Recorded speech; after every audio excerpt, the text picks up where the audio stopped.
Bist du am 1. Januar immer motiviert? Du sagst dir, dieses Jahr ziehe ich das Deutschlernen wirklich durch. Du hast vielleicht schon ein Buch gekauft, eine App installiert, irgendwas Nettes vorbereitet. Und dann kommt der Alltag. Arbeit, Familie, Stress, keine Zeit, keine Energie.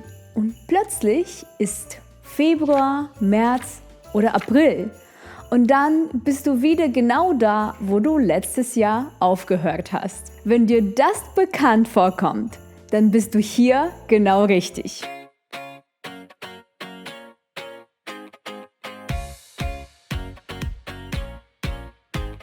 Hallo, ich heiße Natalia, ich bin deine Deutschlehrerin und ich freue mich, dass du heute hier bist.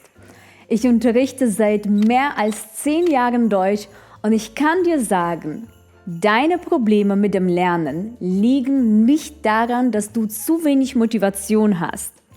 Und es liegt auch nicht daran, dass du kein Talent für Sprachen hast. Es liegt an einem einzigen Punkt. Du hast keinen Plan, der in dein Leben passt. In diesem Video zeige ich dir heute einen Lernplan für 2026. Einen Plan, der sich wie eine Magic Pill anfühlt, also wie eine kleine Wunderpille. Nicht, weil er zaubert. Kennst du das Wort zaubern? Nicht, weil er zaubert, sondern weil er so einfach ist, dass du ihn wirklich durchhältst. Am Ende dieses Videos hast du einen ganz klaren 5-Schritte-Plan, mit dem du echte Fortschritte machst. Du wirst genau wissen, was du wann lernen sollst, wie du dran bleibst und wie du endlich flüssiger sprichst. Ich habe es geschafft. Und ja, auch du kannst das schaffen. Wir gehen jetzt alles Schritt für Schritt durch. Ich habe dir alle wichtigen Informationen zu diesem Video in einer kostenlosen PDF-Datei zusammengefasst. Dort findest du den Plan nochmal ganz klar als Übersicht plus eine kleine 7-Tage-Checkliste, damit du sofort starten kannst.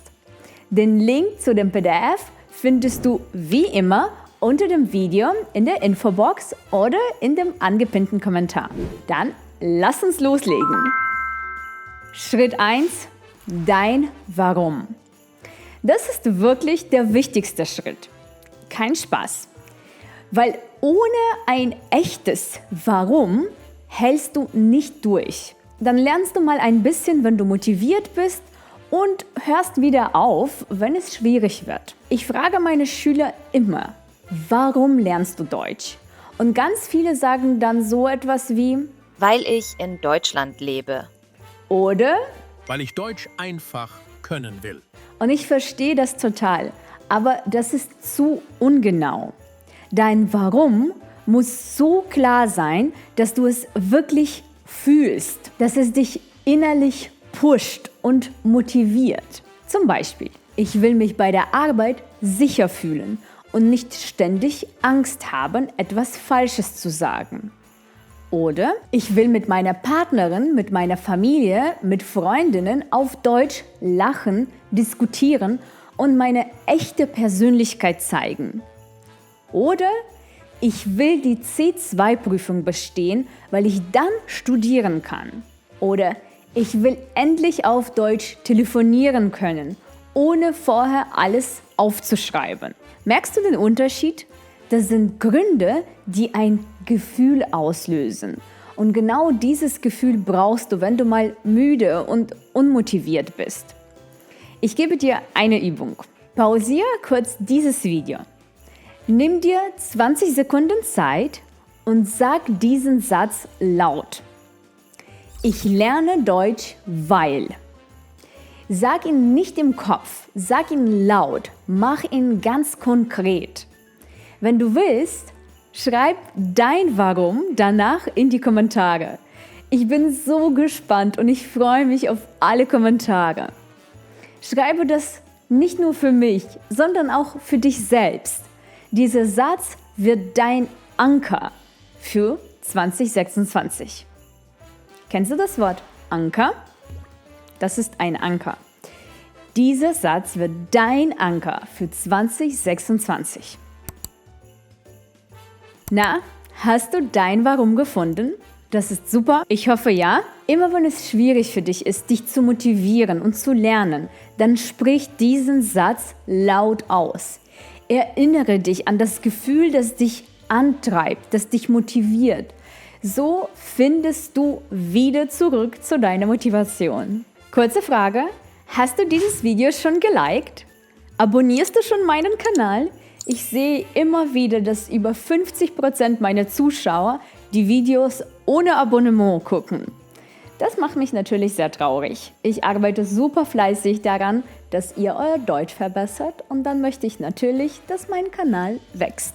Also klicke auf Abonnieren, falls du das noch nicht gemacht hast. Und wir kommen jetzt zum Schritt Nummer 2. Schritt 2. Routinen und die 10-Minuten-Regel. Viele Menschen denken, dass sie viel Zeit brauchen, um eine Sprache zu lernen. Und ja, natürlich ist Zeit wichtig.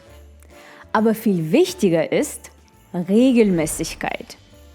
10 Minuten jeden Tag bringen dich weiter als 2 Stunden einmal pro Woche. Warum? Dein Gehirn trainiert Sprachen wie einen Muskel. Und Muskeln wachsen, wenn du sie regelmäßig trainierst. Die 10-Minuten-Regel bedeutet jeden Tag ein kleines, realistisches Minimum. Nicht mehr, aber auch nicht weniger. Am besten lernst du jeden Tag zur gleichen Zeit. Zum Beispiel nach dem Frühstück, in der Mittagspause oder bevor du ins Bett gehst. Wiederhole Wortschatz, schau dir ein Grammatikvideo an oder höre einen deutschen Podcast. Ich sage es dir ehrlich, die meisten scheitern nicht am Lernen, sie scheitern am Starten. Wenn du jeden Tag echt überlegen musst, wann soll ich heute Deutsch lernen? Was soll ich machen? Dann verlierst du die Energie, bevor du überhaupt angefangen hast. Deshalb ist es so wichtig, diese Routine zu haben. Du brauchst einen festen Startpunkt. Jeden Tag zu der gleichen Zeit. Ich helfe dir dabei. Überlege dir jetzt einen guten Moment in deinem Alltag, in dem du die 10-Minuten-Regel anwenden kannst. Es muss auch nicht jeden Tag um 8 Uhr morgens sein. Du kannst das so anpassen, wie dein Rhythmus ist, dein Wochenplan. Zum Beispiel, ich laufe 4-mal pro Woche und es ist nicht jedes Mal zu der gleichen Zeit. Es ist immer am Vormittag, aber manchmal vor dem Frühstück, manchmal nach dem Frühstück, je nach Wochentag. Aber an diesen Wochentagen dann immer zu der gleichen Zeit. Dann weiß ich immer, an diesen Tagen um diese Uhrzeit habe ich einen festen Lauftermin. Genau das solltest du für deine Deutschreise machen. Hast du einen guten Startpunkt für deine tägliche Deutschroutine gefunden? Lass es mich unbedingt in den Kommentaren wissen. Ich freue mich drauf. Und wenn wir die Routine haben, dann kommen wir zu Schritt Nummer 3. Schritt Nummer 3, mit Struktur und System lernen. Du weißt jetzt also, wann du lernst. Das ist super. Aber die nächste und vielleicht noch wichtigere Frage ist natürlich, was du lernst. Viele meiner Schüler haben vor meinen Kursen mal hier ein Video geschaut und mal da einen Text gelesen. Das ist kein schlechter Anfang, aber irgendwann stehst du still, weil dir die Struktur fehlt, weil du nie genau weißt, was als nächstes kommt. Und weil du Grammatik und Wortschatz nur zufällig aufschnappst, nicht strukturiert. Stell dir vor, du willst einen Marathon laufen, aber du trainierst nur, wenn du gerade Lust hast und mal hier, mal da. Du würdest nie ein solides Level erreichen. Genauso ist es beim Deutschlernen. Du brauchst ein System, das dich Schritt für Schritt durch das richtige Sprachniveau führt. Ein System bedeutet, du lernst Wortschatz nicht als einzelne Wörter, sondern in Sätzen, im Kontext, also eingebettet in relevante Themen. Du lernst Grammatik nicht als Regeln zum Auswendiglernen, sondern so, dass du sie benutzen kannst. Und du wiederholst regelmäßig, damit alles wirklich in deinem Kopf bleibt. Genau aus diesem Grund habe ich meine Intensivkurse so aufgebaut. Ich habe alle meine Intensivkurse nach dem GER, also dem Gemeinsamen Europäischen Referenzrahmen für Sprachen, erstellt. Das bedeutet, dass dich jeder meiner Kurse auf ein bestimmtes Niveau vorbereitet. Du lernst alle Fertigkeiten, also Hören, Sprechen, Lesen und Schreiben anhand von interessanten, interaktiven Aufgaben auf meiner Plattform. Alles, was du brauchst, hast du ganz übersichtlich an einem Ort. Du musst nicht raten, was ist jetzt wichtig, was brauche ich auf diesem Niveau. Du gehst einfach Lektion und Lektion vor. Du bekommst Erklärvideos, spannende Texte, relevante Audios, interaktive Übungen, Redemittel, Sprech- und Schreibübungen und du lernst dabei, was zusammengehört. Ich sehe das seit über 10 Jahren bei meinen Lernenden. Sobald sie einen klaren Weg haben, passiert etwas Magisches. Sie fühlen sich sicherer. Sie müssen weniger Zeit in das Planen ihres Lernens investieren. Sie können sich auf die Lerninhalte konzentrieren. Wenn du also auch 2026 nicht nur ein bisschen besser werden willst, sondern wirklich ein neues Niveau erreichen möchtest, dann brauchst du diesen strukturierten Plan. Und ich habe jetzt eine ganz besondere Silvesteraktion für dich. Du kannst alle meine Intensivkurse als 12-Monats-Abo buchen. Für 12 Monate zahlst du nur einen kleinen Betrag pro Monat und kannst alle Kurse 12 Monate lang nutzen. Das ist eine einmalige Chance, in einem Jahr alle Niveaus abzuschließen. Das wird schwierig. Das klappt wahrscheinlich nicht nur mit dieser 10-Minuten-Regel.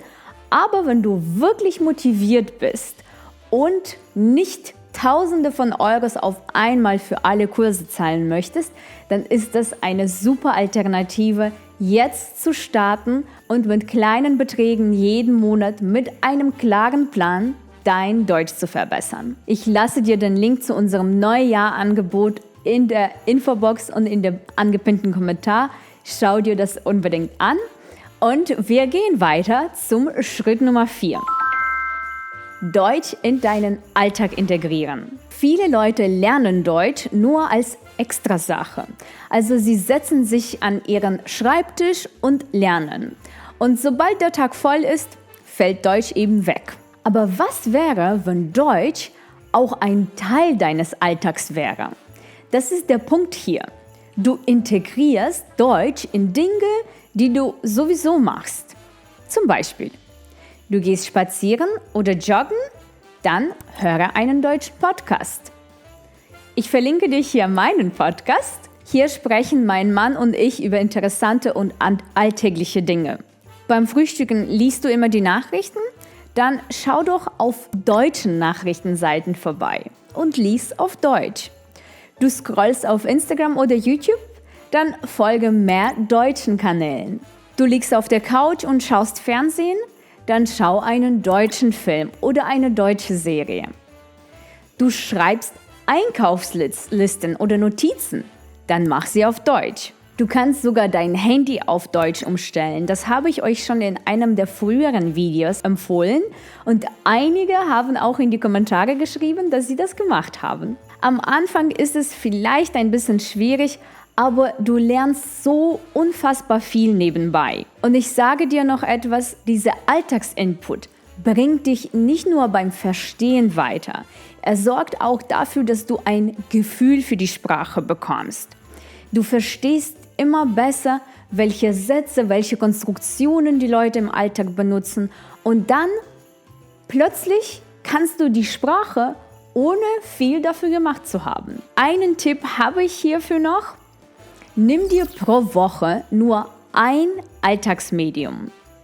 Also zum Beispiel Diese Woche ein Podcast, nächste Woche ein Nachrichtenformat, die Woche danach ein deutscher Blog. So fängst du klein an, fühlst dich nicht überfordert und hast trotzdem eine Regelmäßigkeit. Falls du noch nach einem Blog mit interessanten Artikeln zu Deutsch und Deutschland suchst, dann schau unbedingt im Learn German Fast Blog vorbei. Ich verlinke ihn dir auch in der Infobox. Wir schreiben 2-mal pro Woche, manchmal 1-mal pro Woche neue Beiträge. Dann kannst du noch mehr über Deutsch und deutsche Sprache lernen. So integrierst du Deutsch ganz einfach in deinen Alltag. Praktisch, oder? Schritt 5. Feedback und Korrektur. Viele Menschen lernen jahrelang Deutsch und sie machen immer wieder dieselben Fehler. Nicht, weil sie kein Sprachtalent haben, sondern weil sie niemand korrigiert. Wenn du kein Feedback bekommst, siehst du nicht, was du falsch machst. Und ja, ich weiß, korrigiert werden ist nicht immer schön. Man denkt schnell, dass man schlecht ist und nichts kann, aber das ist kein Denkfehler. Feedback ist keine Kritik. Feedback ist eine Abkürzung, weil du dadurch sofort siehst, was dein Problem ist. So siehst du, was du anders machen musst. Das ist ein Geschenk. Vor allem du siehst, wie du es richtig machst. Feedback kann ganz verschieden aussehen. Du kannst mit einer Tandempartnerin sprechen, du kannst in einer Community üben, du kannst Live-Unterricht machen, du kannst mit einem Coach lernen. Auch wenn du dich anhand von Lösungen selbst korrigierst, dann ist das ein Feedback. Wichtig ist, dass du eine Rückmeldung bekommst und deine Fehler reflektierst und verbesserst. Wusstest du, dass du in meinen Intensivkursen zu all deinen Schreibaufgaben persönliches Feedback von mir und meinem Team bekommst? Wir zeigen dir, was du falsch gemacht hast und erklären dir, wie du es richtig machen kannst. Du bist also nie alleine. Und dieses Jahr, wie ich schon erwähnt habe, habe ich etwas ganz Besonderes für dich. Ich biete alle meine Kurse für 12 Monate als Abo an. Du bekommst persönliches Feedback und du kannst an allen Live-Stunden teilnehmen. Unglaublich, aber wahr. Falls du Interesse hast, dann klicke auf den Link unter dem Video oder schreib mir eine E-Mail. Vielleicht hast du noch mehr Fragen. Okay, lass uns kurz zusammenfassen. Schritt 1. Dein Warum gibt dir Energie und Motivation. Schritt 2. Routinen und die 10-Minuten-Regel. Du machst kleine, aber regelmäßige Schritte. Schritt 3. Mit Struktur und System lernen. Nur so erreichst du das nächste Level im Deutschen. Schritt 4. Deutsch in deinen Alltag integrieren. Das ist dein Input ohne extra Zeit. Schritt 5. Feedback und Korrektur. Feedback und Korrektur sind wichtig, damit du deine Fehler nicht ewig mit dir herumträgst. Wenn du diese 5 Schritte umsetzt, hast du einen Lernplan, der in dein Leben passt. Und genau darum geht es. Nur so kannst du deine guten Vorsätze fürs Jahr auch wirklich in die Tat umsetzen. Etwas in die Tat umsetzen, etwas machen, etwas verwirklichen. Vergiss nicht, dir die kostenlose PDF-Datei zu diesem Thema herunterzuladen. Da hast du den Plan als Übersicht plus die 7-Tage-Challenge, mit der du sofort starten kannst. Und wenn du 2026 deine Vorsätze wirklich durchziehen willst, musst du das nicht alleine machen. Wenn du einen klaren Weg suchst, wenn du nicht wieder raten willst, was du lernen sollst, dann sind meine Intensivkurse deine Lösung. Du findest sie auch unter diesem Video. Such dir einfach dein Niveau aus und dann gehen wir diesen Weg gemeinsam. Ich wünsche dir ein großartiges neues Jahr. Ein Jahr, in dem du nicht nur startest, sondern auch dran bleibst. Danke, dass du heute dabei warst. Wenn dir das Video gefallen und geholfen hat, dann gib mir einen Daumen nach oben und schreib mir gerne einen Kommentar. Welcher Schritt war für dich der wichtigste? Lass es mich unbedingt wissen. Und wir sehen uns nächsten Sonntag in einem neuen Video. Bleib dran und bleib fleißig. Ciao!